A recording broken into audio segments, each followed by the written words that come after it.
Welcome to the third video in this series challenging myths surrounding capacity assessments. We're going to look at a situation involving self-neglect. In this scenario, Mr. Smith has been brought into hospital by his neighbour. He appears dishevelled, has clearly not bathed for a while, and is living in squalid conditions. He's had a bad chest, sometimes coughing blood, and sores on his legs. Known to social services, Mr. Smith often refuses to have contact with them, not letting them into the house. He does have a long-standing relationship with a neighbour, who he does let in for a chat.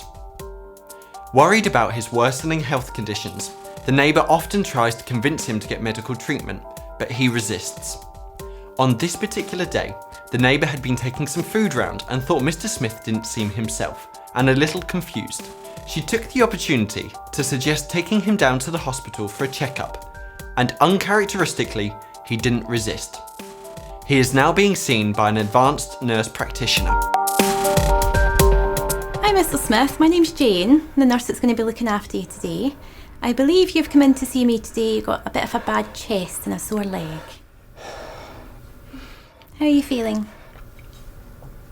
All four went again. Okay. You seem a wee bit confused, Mr. Smith. Do you understand what I'm saying to you? Do you know where you are? I don't much hear. I'm here. Okay.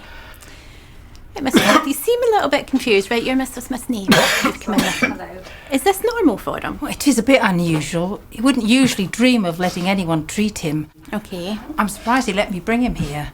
Well, he doesn't really look after himself. Refuses to see a doctor. He's got about 12 dogs.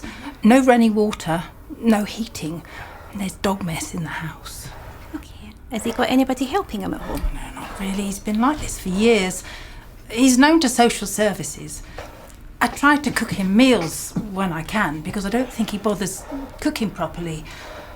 And he needs to eat properly because he's got diabetes. Diabetic. Okay. Mr. Smith, have you checked your blood sugars at all today? No? Not sure. I'm a bit worried that your blood sugar might be a little bit low, and that might be what's making you feel a bit unwell, so I'd really like to check that if that's okay, just to be safe. You probably know what I want to do. I just want to take a little prick from your finger and use my machine to get a little bit of blood just so I can check what number you're at. No, thank you. No, thank you. Do you understand why I need to check it? I'm just really worried. I think you might be a bit unwell. Can I have my shoes? John, you're wearing your shoes. The nurse would just like to test your blood. That's okay, isn't it? He is acting a little bit strange, but at least he's come in. Will you be able to check his chest for him? So at this point, the nurse practitioner can make a capacity assessment. In early conversation, she assumed capacity, but it quickly became clear that Mr. Smith is not able to understand, retain, and weigh up information that he's been given. And it would be fair to conclude that at this moment in time, he does not have capacity. So what does that mean? Proceed in treating all his health conditions? No. After gathering information from the neighbour, we know that Mr. Smith's current state of confusion is not the norm and could well be down to low blood sugar. We know that he consistently refuses medical treatment, and so at this stage it would be fair to think that if he had capacity, he may not permit treatment of all his conditions. His wider health conditions don't need to be treated immediately. It's important to deal with the short-term incapacity situation and the suspected hypoglycemia. The nurse performs a blood sugar test and confirms a very low blood sugar, which is treated with glucose gel. Hi Mr. Smith, how are you feeling now? That blood sugar of yours was really quite low. No, I'm fine. You shouldn't have brought me here, Joan. You know I hate these places. I know. I want to go home. I understand that. What's good is your blood sugar's now back to normal. But I just want to check, do you understand what happens when your blood sugar goes Yeah, up? I know what happens. I've had diabetes for years. My blood sugar got a bit low, that's all. Hypoglycemia. It has happened before. Yeah. So I understand that you're really keen to get home. But while you're here, I think I should maybe just get some more checks done. We're worried about that chest of yours. I would like to speak to radiology and get an x-ray for you. No. I don't want an x-ray. I want to get back to my dogs. Okay. And just before that as well, I'm also worried about this leg of yours because it does look really quite sore. I'd like to get that checked. I'm worried obviously about infection and them getting worse. And if we don't do anything about that, it really could be quite disastrous if it kept getting worse. And we could be putting your leg, maybe even your life at risk. I expect my leg will get worse, but I'm all right with that. I understand the risks, and I'm fine with that. Whatever happens, happens. Since my wife died, I haven't had too much to live for, really, and I'm happy with my life the way it is. So when the time comes, the time will come.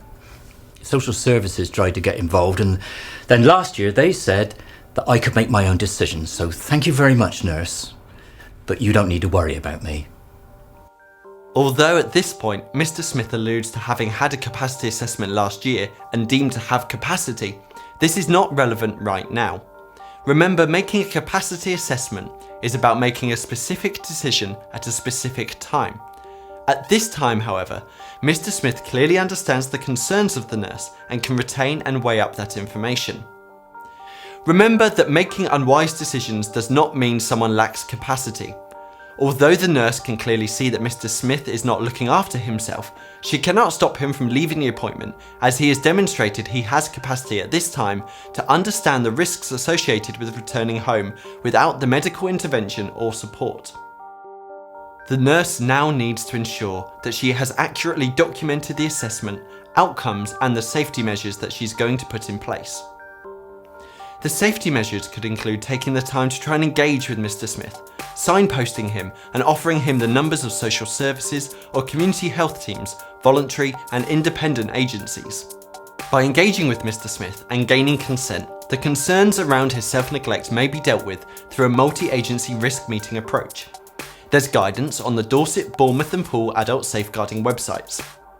If Mr. Smith is not willing to give consent for a mum, and the clinical staff feel the risk is high, they should refer him through to adult safeguarding.